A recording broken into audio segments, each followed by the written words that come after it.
Hi loves, I hope you guys are in an awesome mood for this new story.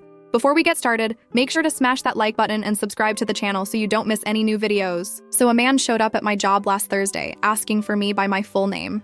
I need to back up and explain how I even got here because trust me when I say 2 months ago, I was a completely different person, living a completely different life. And now I'm scared to walk to my car alone and I have strangers on the internet who think they're in love with me. But I'm getting ahead of myself. I've been with Dean for a little over 2 years. We met through a mutual friend, Kara, who I'd known since high school. Kara and Dean worked at the same warehouse distribution place out near the interstate for a while, and she kept telling me about this guy on her shift who was funny and cute and I needed to meet him. I kept saying no, because honestly I'd just gotten out of something messy and I wasn't looking. But Kara kept at it, and eventually I was at her birthday thing at this bowling alley, and Dean was there, and yeah, he was funny and cute, and we ended up talking the whole night while everyone else was actually bowling. He moved in with me about 10 months into us dating. I know some of you are already typing. But here's the thing, he'd been splitting a place with his cousin Jasper out in this duplex that was falling apart. Like literally the ceiling in their bathroom had water damage so bad you could see through to the upstairs unit. And Jasper was moving back to live with his mom anyway, so Dean needed somewhere. And I had a 2-bedroom apartment, 2nd floor of this older house that my landlord barely maintains, but at least the roof doesn't have holes. The rent is decent for our area, and I couldn't really swing it alone forever, so it made sense. He'd pay his half, we'd save money, it'd be fine. And honestly, for a while it was fine. Dean is one of those people who can talk to literally anyone. He'd chat up my elderly neighbor downstairs for 20 minutes about her cats every time we walked past. He'd remember the names of my coworkers' kids. He'd bring me food on my break sometimes. My mom Deborah liked him because he'd actually sit and watch her cooking shows with her and ask questions like he cared. My younger brother Aaron, who is 19 and doesn't like anybody, thought Dean was cool because Dean knew a lot about cars and helped Aaron diagnose this weird rattling noise in his Nissan Altima without charging him anything. So yeah, he fit into my life, he fit into my family, he was comfortable and present, and I thought we were building something. Okay, so the man at my job, last Thursday I'm at work, it's maybe 40 minutes before closing, and one of my coworkers comes to find me and tells me there's someone out front asking for me specifically. I figured it was my mom or Aaron because sometimes they'll swing by if they're in the area. I walk out and there's this guy I have never seen before in my life. White guy, probably late 30s, wearing a Carhartt jacket, standing by the entrance looking agitated. He sees me and immediately starts going off about how I owe him money, how I've been leading him on for months, how he sent me over $3,000 and I just disappeared. I'm standing there like, what in the actual hell are you talking about? He keeps calling me by my name, my full name, first and last, and he's saying stuff about conversations we supposedly had, things I supposedly told him about my life, about being behind on rent, about needing help with bills. He's talking about photos I sent him and texts we exchanged and this whole relationship that apparently existed between us. I told him I had no idea who he was, and I'd never spoken to him in my life. He got so mad. Started saying I was lying, that he had screenshots of everything, that he knew where I worked because I told him, that he knew my schedule because I told him that too. My coworker who'd come to get me was standing behind me at this point and she stepped in and told him he needed to leave or she was calling the cops. He left, but he was yelling the whole way to his truck about how this wasn't over and I was going to pay him back. I was shaking. Not from being scared, honestly, but from being so confused and angry because nothing he said made any sense. I'd never seen this man. I'd never talked to this man. But he knew my name, where I worked, what time my shift ended. I called Dean on my drive home, told him everything, and I swear, the way he reacted should have been my first clue, because he didn't seem surprised or worried or confused. He was just like, oh, that's weird. Probably some crazy person. Don't worry about it. That was it. No questions about what the guy looked like, what he said specifically, nothing. Just don't worry about it. And I was over here freaking out about a stranger showing up at my job knowing my personal information, and Dean's response was basically a shrug. But I pushed it down because I was still processing what happened, and I figured maybe Dean just doesn't panic the way I do. Some people are calm in situations like that, right? Right. Sure. The next day, Friday, I'm at work again, and I walk out to my car after closing, and there's a note on my windshield, handwritten, folded in half, tucked under the wiper. It said he knew where I lived and he wasn't going away until he got his money back. Every cent. It was from the same guy, had to be, because he referenced specific things he'd said the day before. And listen, I got in my car and I drove straight to my mom's house because I did not want to go home. I was scared. Some strange man knew my name, my job, my car, and now apparently where I lived.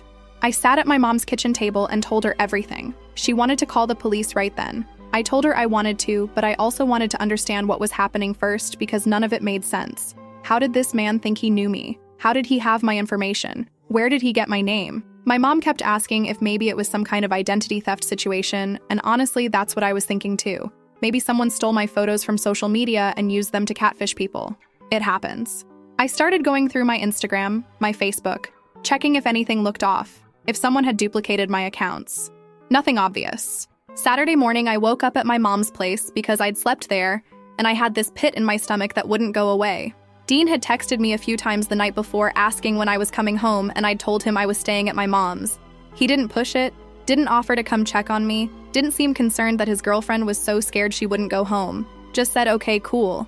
And that's when something started clicking. Not a big dramatic realization, just this slow, creeping feeling that something was really off about how Dean was handling this. Because if some random man showed up at my girlfriend's job threatening her, I would be losing it. I'd be asking a million questions. I'd be trying to figure out who this person was. I'd want to be there. Dean did none of that. I went home Saturday afternoon because I needed clothes and I wanted to talk to Dean face to face. He was on the couch playing some game on his phone when I walked in, barely looked up. I sat down across from him and I told him I needed him to actually talk to me about what happened because I was scared and his lack of reaction was making me feel crazy. And this is where it started to unravel. He put his phone down and started telling me I was overreacting, that it was probably just some confused guy, that I should just ignore it, and it would go away. I told him I found a note on my car, that this man knew where I lived, that this wasn't something I could just ignore. Dean kept saying it was probably nothing. I kept pushing. I asked him point blank if he had any idea how a stranger could have my full name and workplace information. He went quiet for a second, and then he said something that I will never forget as long as I live. He said maybe I should be flattered that somebody would go through that much trouble. I just stared at him. I asked him what that was supposed to mean. He started doing that thing where he kind of laughs and says I'm taking things too seriously. I told him a man was stalking me and he was telling me to be flattered. We went back and forth for probably 20 minutes. Him deflecting, me pushing harder, him getting annoyed that I wouldn't drop it, me getting angrier because why would I drop it? Finally, I said something like, Dean, is there something you're not telling me? Because your reaction to all of this is weird and you know it. And he got this look I'd never seen before in 2 years. And he said, fine. You want to know? Fine. And then he told me. He told me he'd made profiles on dating apps using my photos. Multiple profiles on multiple platforms. He'd been talking to men pretending to be me, having full conversations, building what these men thought were real relationships. He'd create these stories about being in financial trouble, behind on rent, needing money for emergencies. And these men would send money. Cash App, Venmo, Zelle, crypto. He'd been doing it for over a year. He said he'd made close to $12,000. I need you to sit with that for a second because I had to sit with it for a very long time. My boyfriend of 2 years, living in my apartment, sleeping in my bed, eating at my table, using my face to con men out of money for over a year. While I worked my shifts and came home tired and cooked dinner and planned our weekends and thought we were a normal couple, he was on his phone building a whole catfishing operation with my identity. I asked him why he used my photos and not someone else's, and he said it was because my photos were good and I looked trustworthy. Trustworthy. Like that was a compliment. Like I should thank him for thinking my face was convincing enough to steal money from lonely people. I asked him how many men. He said he didn't know exactly. Maybe 15, maybe 20. Some were just short conversations that went nowhere. Others went on for months. Some sent small amounts, $50 here and there. A few sent thousands over time. One guy apparently sent almost $4,000 total over several months. And that guy, that was the man who showed up at my job. I asked Dean how this man got my real name, my workplace, my address. And Dean just kind of shrugged and said that for the bigger ones, the guys who were sending real money, he had to give more details to keep them hooked. So he gave them my real first name, my real workplace, so they'd feel like they knew the real me, my general area. He told one guy, the one who showed up, what kind of car I drive. I cannot describe to you what it feels like to hear the person you love tell you that they essentially sold your identity to strangers for cash, that they deliberately put you in danger for money, that every night while you were next to them watching TV or talking about your day, they were on another device pretending to be you and telling strange men personal details about your life. I asked Dean if he even thought about what could happen to me, if he thought about the fact that these men would think they had a real relationship with a real woman and that real woman was me. He said he didn't think any of them would actually show up. He said most of them lived far away and it was just an online thing. But one of them did show up, Dean. One of them found my Instagram from the details you gave him. One of them left a note on my car. One of them knows where I live. I told him he needed to leave. He started trying to negotiate, saying he could fix it. He could pay the guy back. He could delete everything. I told him to get his stuff and get out of my apartment. He kept going, kept talking about how he could make it right, how it wasn't as bad as I was making it. How he only did it because money was tight and he didn't want to stress me out by telling me he was behind on things. Oh, so you were protecting me by using my face to scam people? That's the angle you're going with? He left that night, packed a bag and went to Jasper's mom's place, I think. I changed the locks the next morning. My landlord wasn't thrilled about it, but I told him it was a safety issue and he eventually agreed. But here's the thing, and this is why I'm posting. Changing the locks doesn't fix the fact that there are men out there, I don't know how many, who have my photos, my name, and think I am a person who owes them money or emotions or something. The guy who showed up at my job, he came back. This past Tuesday, he was in the parking lot when I got off. He didn't approach me this time, just sat in his truck watching me walk to my car. I called the cops when I got in my car and they said they'd send someone to patrol, but by the time they got there, he was gone. I told Dean about it over text because despite everything, he's the one who created this mess and he needs to know people are still showing up because of what he did. His response was that I was being dramatic and the guy would give up eventually. Kara, our mutual friend, the one who introduced us. She called me and said Dean had been telling people that we broke up because I was jealous and controlling. Not a word about what he actually did. He's out there rewriting the whole story and I'm the one looking over my shoulder in parking lots. My mom wants me to file a police report. Aaron keeps saying he wants to go find this guy in the truck and I keep telling him absolutely not because he's 19 and stupid brave, and I don't need my little brother getting hurt or in trouble. I'm trying to handle this, but I don't even know what to handle first. The man stalking me, the fact that my ex used my identity for over a year, the fact that there could be more men out there who think they know me. I filed a report yesterday. The officer was helpful but basically said these cases are complicated because the scamming is one thing and the stalking is another, and they're kind of two separate issues legally. He said to keep reporting if the man shows up again. But I keep thinking about the other men, the ones who haven't shown up yet, the ones who might. Dean gave my real name to some of these people, my real workplace. What if another one shows up? What if one of them is angrier than the truck guy? What if one of them is dangerous? I don't even know how to start untangling this. My face is on dating profiles I didn't create. My name is attached to money I never asked for. Men I've never met think I manipulated them and stole from them. And the person who did all of it is sleeping on a couch somewhere telling people I'm the problem. Anyway, that's where I'm at right now. I'll update if anything changes because honestly, at this rate, something new happens every other day. I think people are going to focus on Dean being a scammer, and yeah, that's bad, but I think they're missing the real problem here. This girl is now the face of a crime she didn't commit. Like Dean gets to walk away, sleep on Jasper's mom's couch, tell people she's jealous and controlling, and meanwhile, she's the one these men are looking for. Her face is on the profiles, her name is in their phones. Dean is basically invisible in this whole thing, and she's the target. He built a bomb, strapped it to her, and walked away. That's not just scamming, that's something way darker. And I think everyone telling her to just go to the police doesn't get how complicated this is for her specifically. Because from these men's point of view, she scammed them. They have screenshots with her face, her name. If truck guy goes to the cops with his evidence, who does it point to? Not Dean, her. She's got to prove she didn't do something, and that is so much harder than people think. First update. Okay, so I'm back, and honestly, things have gotten worse in ways I didn't even think were possible when I posted the first time. Thank you to everyone who commented because some of you gave me genuinely useful advice and also some of you are hilarious and I needed that. Shout out to whoever said Dean's mugshot would look great on a dating profile because I literally screenshot that and sent it to Kara. Speaking of Kara, let me start there because that has become its own whole situation. So after I posted, Kara texted me. Not about the post, obviously she doesn't know about that, but because Dean had apparently been calling and texting her, non-stop telling her his version of events. And his version, you guys, is incredible. According to Dean, I kicked him out because I was jealous of a female coworker of his. That's what he told Kara. That I went through his phone, found texts from some girl at the warehouse, and lost it and threw him out. Not a single word about the fake profiles, not a word about using my photos, not a word about the man stalking me at my job. Just poor Dean got kicked out by his crazy, jealous girlfriend. Kara called me and opened with something like, "So what's going on with you and Dean? Because he's telling me some stuff." And I could tell from her tone she was trying to be neutral, trying to hear both sides, which, okay, fine. So I told her everything, the real everything. The fake profiles, the scamming, the men who think they know me, the guy in the parking lot, the note on my car, all of it. And Kara went dead silent for like 10 seconds. Then she started asking me if I was sure, if maybe I was misunderstanding something, if maybe Dean was just on dating apps as himself and I was confused about the details. I literally had to say, "Kara, he told me. He sat on my couch and told me he used my photos to catfish men for money. This is not me guessing. He confessed." And she kept doing this thing where she'd go, "Okay, but maybe he was exaggerating. Maybe it wasn't that many guys. Maybe he didn't actually give out your information." Like she was looking for any version of this story that made Dean less awful. And I get it. Kara introduced us. She vouched for him. If Dean is this kind of person, then what does that say about her judgment? I understand the instinct to not want to believe it. But I needed my friend to believe me, and she was sitting there playing defense attorney for the guy who put me in danger. I told her flat out that I wasn't asking her to pick sides, but I needed her to accept what actually happened because her acting like I might be confused or lying was making me feel insane. She backed off a little, but I could tell she wasn't fully there with me. We hung up, and I honestly felt worse than before the call. But then, 2 days after that conversation with Kara, she texted me and said she talked to Dean directly and asked him about the profiles. And you want to know what he told her? He admitted to it.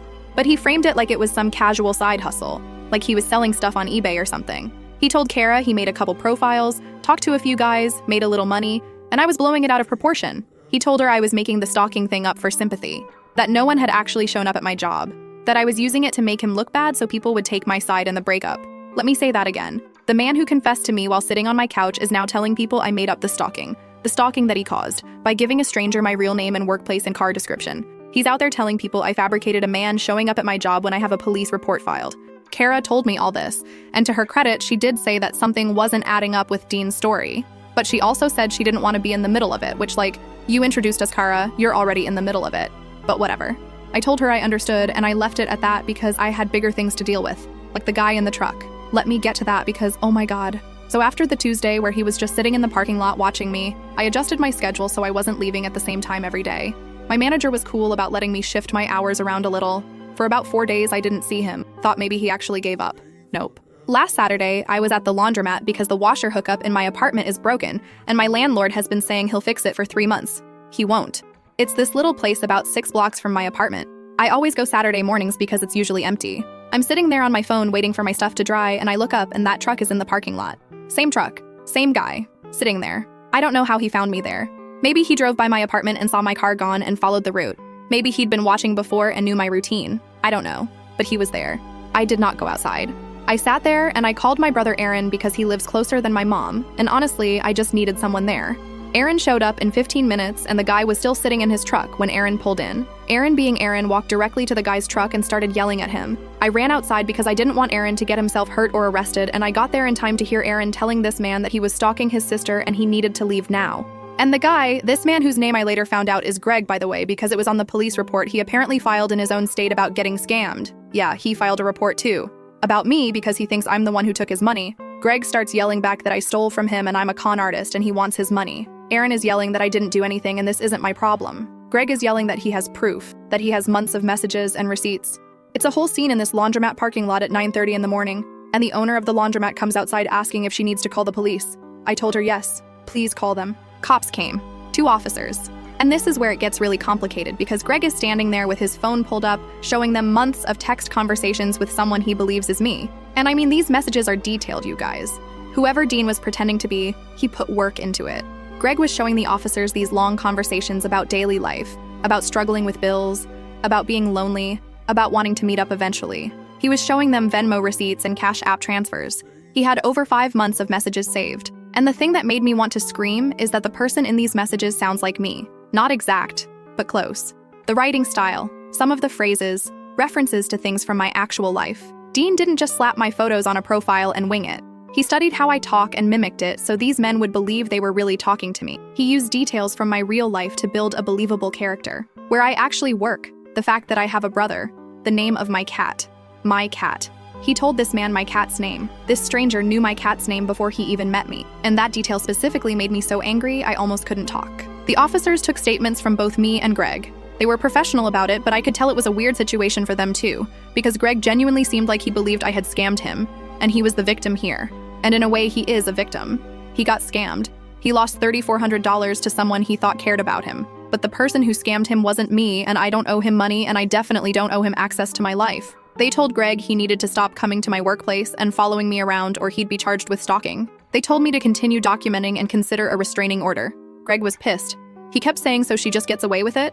And the officer told him this was a separate investigation and following me around wasn't going to get his money back. Greg left. But before he got in his truck, he looked at me and said something about how he'd find another way to get his money. Aaron stepped forward and the officer put a hand up and told everyone to go home. My mom lost it when I told her. Full Deborah meltdown. She started calling Dean's phone right there in her kitchen and Dean actually picked up, which surprised me because he'd been ignoring my texts for 2 days. My mom laid into him, told him she knew everything, told him what he did was disgusting, told him a man was following her daughter because of him. And Dean, this man really has audacity that could fill a stadium, told my mom that he already explained everything to me and I was making it a bigger deal than it needed to be. He told my mother I was being dramatic. My mom asked him if he thought a man showing up at a laundromat where her daughter was alone was dramatic. Dean said he didn't think that actually happened and he thought I was making stuff up to turn people against him. My mom told him the police were there and he could call the station and verify it himself. Dean went quiet. Then he started with this whole thing about how he was sorry and he didn't think it would go this far and he was going to fix it. My mom asked him how exactly he was going to fix it when he doesn't even know how many men he gave my information to. He couldn't answer that. She asked him if he knew these men's real names. He said he only knew screen names for most of them. She asked him if he had any way to contact them and tell them the truth, that it wasn't me, that they were scammed by him. He said he deleted most of the apps and the profiles.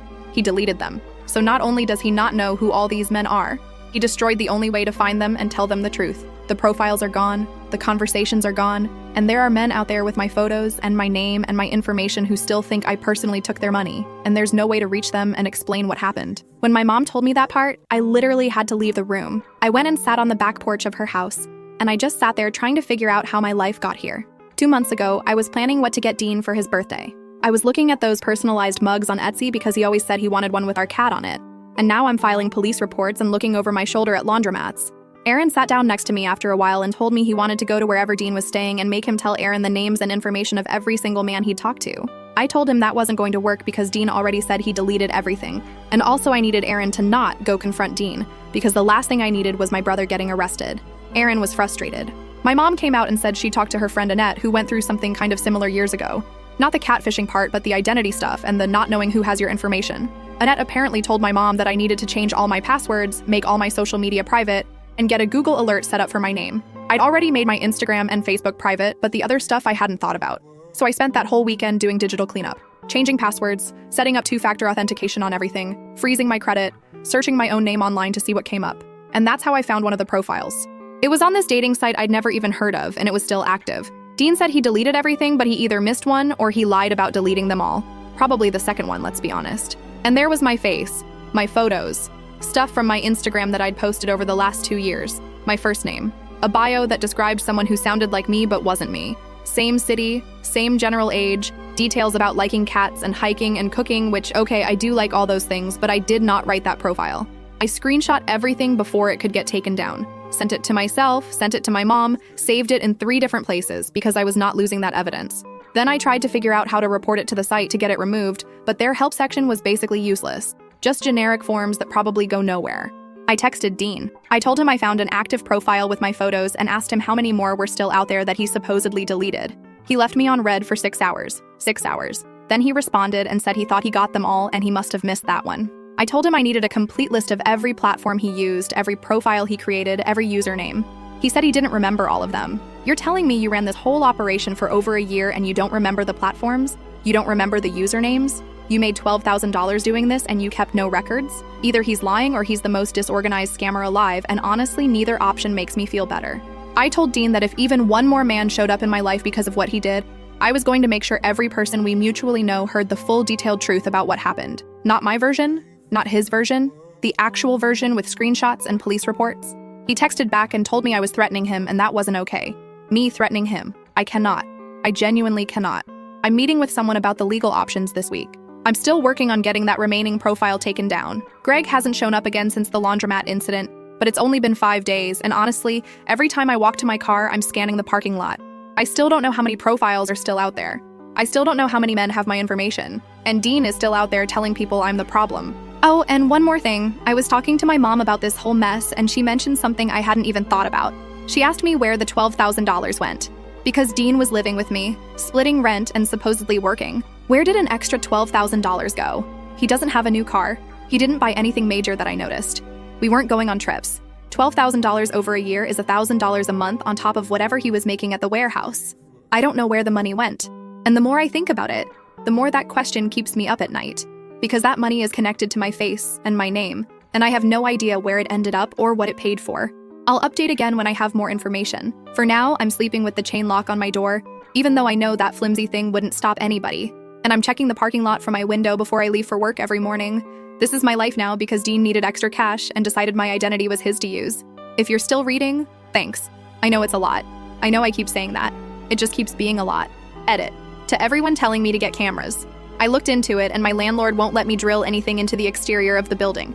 I got a cheap doorbell camera that sticks on with adhesive and a dash cam for my car. It's not much, but it's something.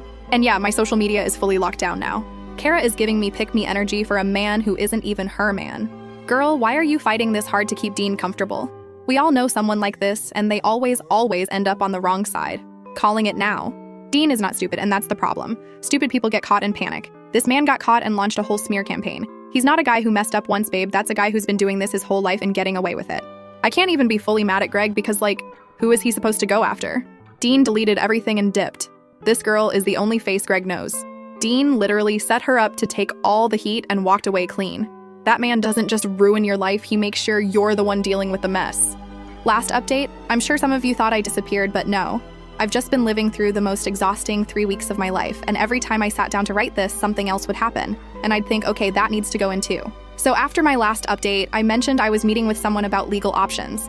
I did that. I'll spare you the boring parts, but basically the situation is a legal mess because what Dean did crosses into identity theft and fraud territory, but because he's the one who did it and not me, the men he scammed don't have a case against me. That was the main thing I needed to hear because the Greg situation had me terrified that somehow I was going to be held responsible for money I never saw. The guy I spoke with told me I had grounds for a protective order against Greg and against Dean since Dean is the reason my safety is compromised. I filed for both. Got the temporary one against Greg approved pretty fast because the police reports and the laundromat incident were well documented. The one against Dean took longer because he actually contested it. Yeah, he contested it. His argument was essentially that he never directly threatened me, so there was no basis for it. Sir, you gave my identity to strangers on the internet, and one of them is following me around, but sure, you're not a threat. Okay, but here's where things really went sideways. The week after I filed, Kara invited me to get food. She said she wanted to talk without it being a phone thing. And right away, I could tell something was off with her because she was being overly nice in that way people are when they're about to tell you something you don't want to hear. About 15 minutes in, she finally got to it. She told me Dean had been staying at Jasper's mom's place like I thought, but that he'd also been hanging around their old warehouse job trying to get back in there because apparently he got let go a while back, which was news to me. I asked Kara what she meant by a while back. She said she wasn't sure exactly when, but she knew he hadn't been working there for at least a few months. A few months? I lived with this man. He left the apartment every morning at the same time like he was going to work. He came home at the same time. He complained about his shifts. He talked about people at the warehouse. For months, he was leaving every day pretending to go to a job he didn't have. And suddenly, the $12,000 question my mom asked in the last update answered itself. That money wasn't extra income on top of his job. That money was his income. Dean hadn't been working, and my face was paying his bills. My photos were his entire source of money, and he was sitting across from me at dinner every night pretending he'd just come from a shift. I texted Dean. I didn't ease into it. I told him I knew he wasn't working at the warehouse anymore, and I asked him how long he'd been lying about having a job. He tried the whole, I was going to tell you thing. I told him to skip that part because I wasn't interested in what he was planning to do. I wanted to know what he actually did. He eventually admitted he'd been let go about 4 months before I kicked him out. 4 months of fake commuting, 4 months of walking out the door every morning, going who knows where, and coming home pretending to be tired from work. I asked him where he went every day, and he said the library mostly. Or he'd drive around or sit in parking lots on his phone running the profiles. So while I was at my actual job working my actual shifts, Dean was parked somewhere catfishing men as me on his phone. That was his 9 to 5. I asked him why he didn't just tell me he lost his job. And this is the part that honestly broke something in me, even though I thought I was already past being hurt by this man. He said he didn't tell me because he knew I'd make him get another job right away, and he didn't want to. He said the profiles were making more money than the warehouse anyway. He said it was easier. It was easier. Using my identity to manipulate lonely people for money was easier than getting another warehouse job. That's what I was worth to him. That's what 2 years meant. My face was a more convenient income stream than actual employment. I told him he was never going to contact me again. Not to apologize, not to explain, not for any reason. I told him I was done listening to him rationalize what he did to me. He started going into this long thing about how I wasn't being fair, and how he was struggling too, and how losing his job messed him up, and nobody was considering what he went through. I stopped reading and muted the conversation. Aaron lost it when I told him about the job thing. He drove to my mom's house and the 3 of us sat in her kitchen, and Aaron kept pacing around saying he couldn't believe Dean had been sitting in our apartment eating food I paid for while pretending to work. My mom was quiet, which is unusual for Deborah. She finally said she felt guilty because she'd pushed me to be more patient with Dean early in our relationship when I'd had doubts. She said she liked him so much that she ignored things she shouldn't have. I told her it wasn't her fault because Dean fooled all of us. He was good at it. That's the whole problem. He's really, really good at pretending to be something he's not. That's literally his skill set. The restraining order against Greg went through. He's not allowed to come to my workplace or my home or contact me in any way.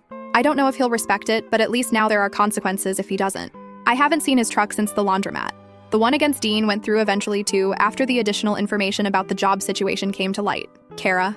I love Kara, but we're not in a great place right now. After the taco thing, she started slowly pulling back from me, and I found out through someone else that she'd been still talking to Dean regularly and not telling me. I'm not going to tell a grown woman who she can and can't talk to, but the fact that she hid it from me after everything he did tells me where her loyalties are.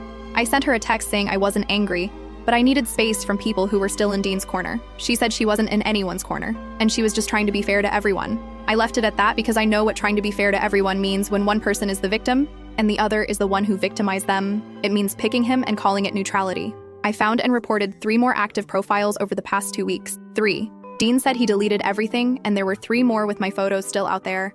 Aaron helped me report all of them. 2 got taken down. 1 is still up because the platform has the worst support system I've ever seen, and apparently proving you didn't create your own profile is harder than you'd think. I don't know how many men are still out there who have my name and think I took their money. That's the part that doesn't have a resolution and probably never will. I can lock down my social media, I can file restraining orders, I can change my routine and check parking lots and sleep with my chain lock on. But I can't undo the fact that Dean put my face and my name into the world attached to lies and money and false promises, and I will never know the full scope of it. Dean's face prints money too, by the way.